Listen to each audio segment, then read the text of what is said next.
ายดีและสวัสดีจ้ะพี่น้องสวัสดีFCทุกคนมื้อนี้เขามาคล้ายเขื่องพี่น้องก็คือคล้ายเขื่องอยู่เดินบ้านเนาะเตะบ้านมือสุดท้ายเนาะมื้อนี้ก็ได้สิ่งสนาหอบสิ่งสนาเลิศเนาะเตะบ้านบุญนมัสการภาษาเทื่อนหินนะพี่น้องทุกๆปีเนาะก็สิมีตลอดนั่นแหละ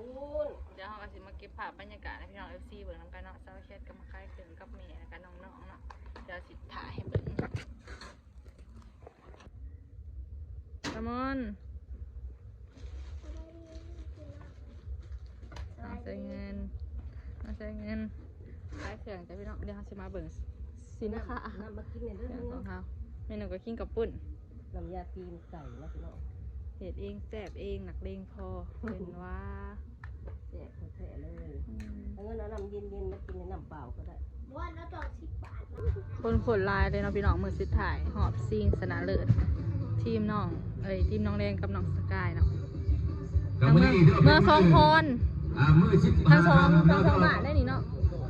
น้องแดงกับสองคนเนาะบ่อท้าก็หูแล้วน้องแทนตากับมาเพราะว่าน้องสกายกับน้องเป็นบ้านในที่น้องแดงเพื่อกรรมการเตือนแล้วเตือนเตือน70%แล้วถือว่าเข่าบ้านคนเองแน่นอนน้องแพนด้าน้องมีการประทะกันอย่างแน่นอนนะครับเบอร์7โขนดำนั่นคือเป็นอันนี้พระท่าไปเบิ่งพระบริวารนี่เบอร์18น้องแดงเปิดย่างเลยแต่ลุกทำมือประตูตอนนี้ก็มาเบิ่งประตูสบายจังหวะนี้ถือว่าน้ำคนหนึ่งตูทุนแล้ว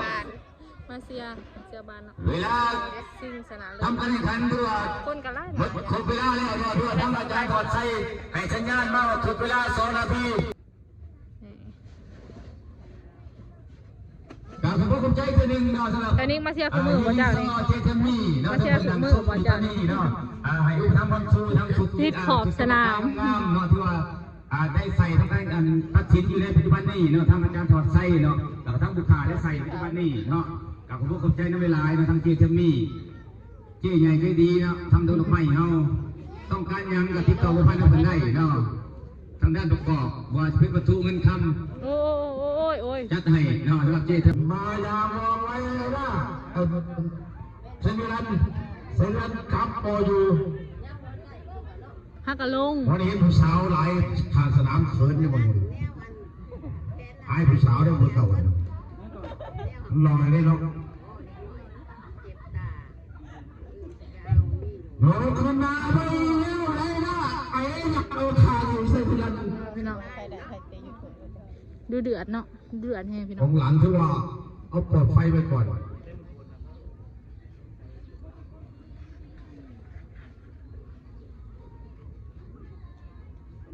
โคตรเดือดนะพี่น้องแห่งคำแห่งกระเดือดสีแดงได้เลยนั่น1 แต้มสีลายขาวนี่ยังบ่ทันได้ได้10 เวลาแล้วพี่น้องเลย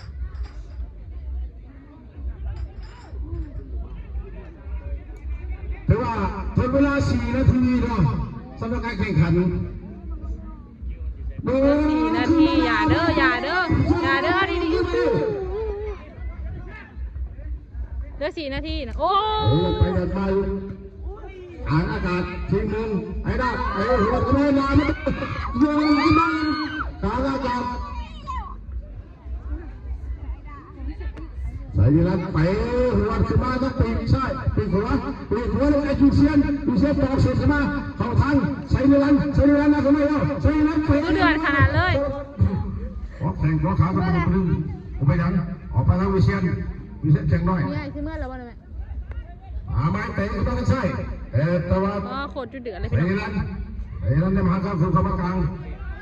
ตาขึ้นมาเรื่อยๆแข่งขึ้นมาเบอร์ 18แข่งครับคุณข้างหน้า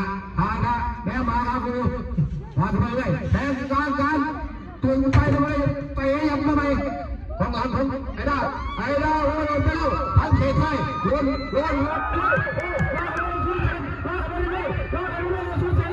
โอ้โหดูเดือดอย่าเด้อ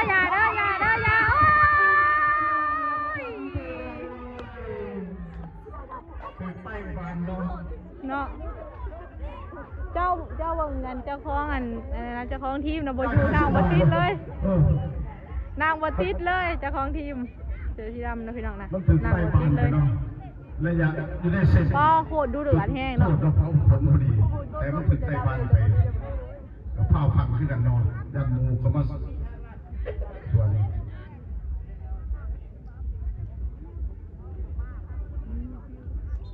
บอหรือว่าโอ้ยเซนิรัน อุ้ ขึ้นนำไปก่อน ย มันขึ้น โคตรดูเดือดเลยพี่น้อง เอาสนามไปเลยเป็นประตูสุดสารวัตรนายกกรรมการเป่าดอกบีดเผา โอ้ดูเดือดดูเดือดดูเดือดดูเดือดมันขนาดเลย หมอนี่มันชอนักบ้านเขาอยู่ที่เตะยังเป็นชออยู่ไม่ได้ไปเลยเนาะมา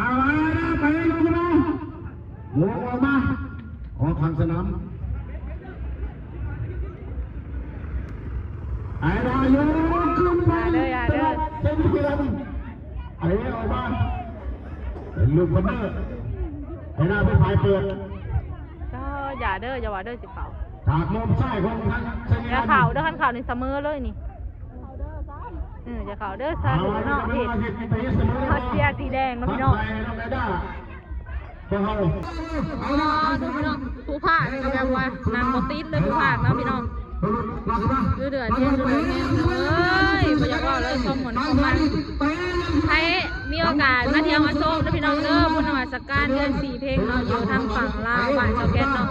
ยินดีต้อนรับทุกท่านที่ทุกคนเนาะท่านอยากมาเสียเนาะปีหน้าปีนี้จบแล้วมือสุดท้ายปีนี้มือสุดท้ายเนาะพี่น้อง เซนันเดินไปอีก ทุกปีเนาะทุ ไอ้ ก ดา ปี เป็นไผ่โยนขึ้นมาอีกไอ้ดาโยน เดือน4ก็เป็นเดือน4ลาวเนาะพี่น้อง โยนขึ้นมาไปหัวขึ้นมาอีกเย็บเข้ามาครับครูไอ้เดือนไปขึ้นมา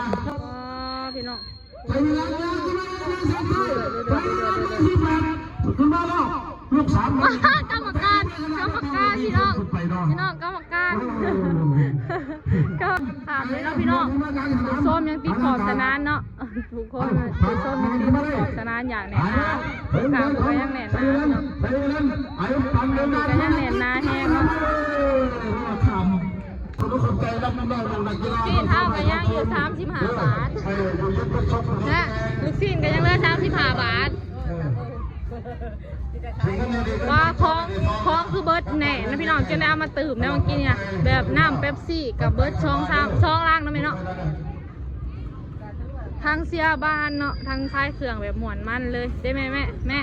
พี่น้องเอากับยังไม่ทันเมื่อเนาะตอนนี้กับขำแห้งเลยเนาะเครื่องเอาคล้ายกับเกือบเบิร์ดเนาะก็คือเกือบเบิร์ดเลยเนาะพี่น้องเดี๋ยวสิมาถ่ายเนาะก็เจ้าสิมาหับนางวันเนาะหับนางวันรางวัลหับนางวันหับรางวัลเนาะ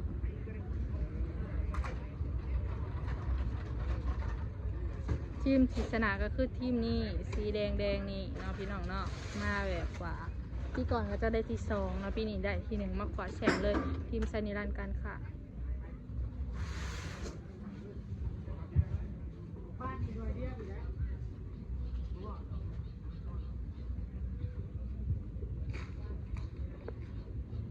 ไปได้มาเป็นแชมป์อีกทีหนึ่งสำหรับไซน์การค้าเนาะการเชื่อเนี่ยว่าแต่ละทีมเนาะที่ส่งทีมคนทำการแข่งขันในปีนี้เนาะก็ถือว่าเพื่อสร้างกระบวนการเนาะไล่กลัวเนาะน้องๆนักกีฬาให้เข้าใจในนั้นเนาะโมเมนต์สิมาเอาแพ้เอาชนะเอากันจะเป็นตายเนาะหรือว่าอีกอย่างต่างๆเนาะถือว่าแต่ละทีมเนาะถือว่าส่งเข้ามาเพื่อประกอบเขาในงานเฉลิมฉลองงานกิจกรรมสารหินทุกๆปีเนาะถือว่าเขาจัดเป็นประจำปีเนาะในเดือน4เพลงน้องสกายแล้วก็ไซนิรันดร์การค้า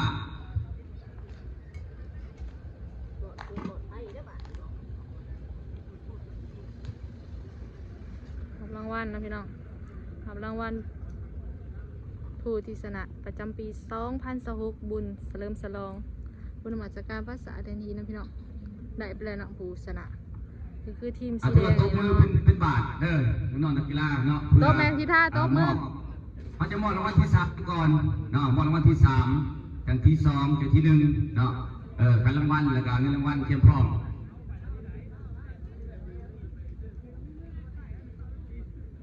โต๊ะมือไหมท่าโต๊ะปวนหมูแล้วนะ